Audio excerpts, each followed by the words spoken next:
Morning friends, कैसे हैं आप लोग। आशा है आप लोग अच्छे होंगे। फ्रेंड्स, आज की कहानी है सही दिशा। चैत महीने की सुबह कितनी खुशनुमा होती है। ठंड बीत जाने के बाद गर्मी के आगमन की शुरुआत होती है। पतझड़ खत्म होती ही नई नई कोपलों का फूटना वातावरण को एक सुखद एहसास से भर देता है। सुबह सुबह लॉन में एक गर्म चाय के प्याले के साथ बैठी मृदुला जी उन्हीं ख्यालों में खोई हुई थी। जिंदगी भी ऐसी ही होती है, कुछ पुराने एहसास छूट जाते हैं और नए एहसास डेवलप हो जाते हैं जो बेहद सुखद होते हैं। अभी कुछ दिन पहले ही तक उनका एहसास भी कहाँ था। सुबह की ताज़ी हवा में जो बात होती है वही एसी के बंद कमरों में कहाँ। सोचते हुए यादों की परत दर परत खुलती चली गई। बच्चे थे जो घर कितना हरा भरा था, समय का बिल्कुल पता ही नहीं चलता। अपने लिए फुर्सत के कुछ पल मिलना मुश्किल था। पति विकास को अपनी व्यस्तता थी, जिस वजह से दोनों बच्चों की जिम्मेदारी पूरी तरह से मृदुला जी पर थी। उन्होंने कॉलेज, कोचिंग, हॉबी क्लासेस सभी की व्यवस्था करने में ही दिन बीतता जा रहा था। इन्हीं सब कामों में समय कब बीत गया पता ही नहीं चला। एहसास तो तब हुआ जब दोनों बेटे हॉस्टल चले गए। घर बिल्कुल सूना हो गया। कुछ दिन तक ऐसा लगा जिंदगी में भरी व्यस्तताओं के बाद कुछ आराम का पल आया है, पर यही आराम धीरे धीरे खालीपन में बदल गया। तन को आराम मिला तो मन बीमार हो गया। एक अजीब सा सन्नाटा अंदर बाहर फैल गया। मृदुला जी हमेशा उदास और चुपचाप रहने लगी। यंत्रवत घर के सारे काम निपटाती और खाली समय में बेचैन हो उठती। पति विकास अपने कार्यों में ही व्यस्त रहते। आज तबीयत ठीक नहीं क्या? एक दिन यूं ही पूछ लिया विकास जी ने। चौंक उठी मृदुला जी। नहीं, बस ऐसे ही ठीक हूँ, धीरे से उन्होंने जवाब दिया। कई दिनों से देख रहा हूँ कुछ ठीक नहीं चल रहा है। आज शाम को ही तुम्हारा चेकअप कराता हूँ। ये मेरे दोस्त डॉक्टर हरेंद्र हैं न, उनसे ही तुम शाम तक तैयार रहना। थोड़े से फिक्रमंद हो गए थे विकास। शाम को अनमने मन से मृदुला जी को डॉक्टर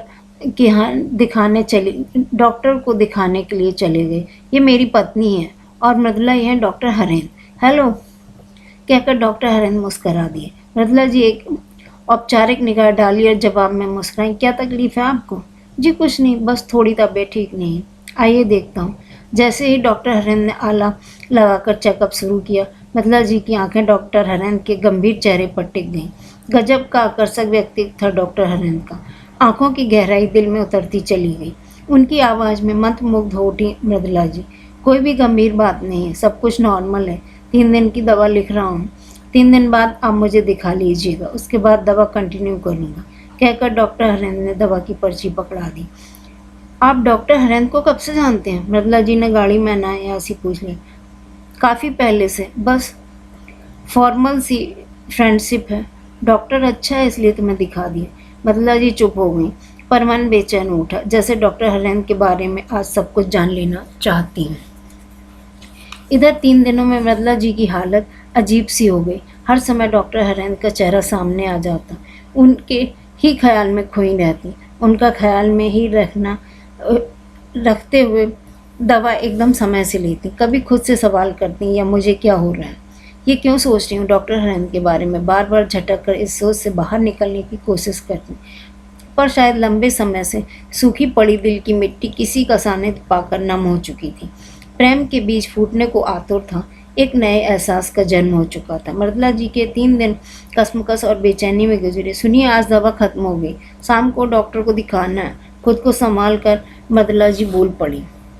हाँ याद है मुझे, कहकर विकास अपने काम के लिए निकल गए। मृदुला जी का सारा दिन बेचैनी में कट गया।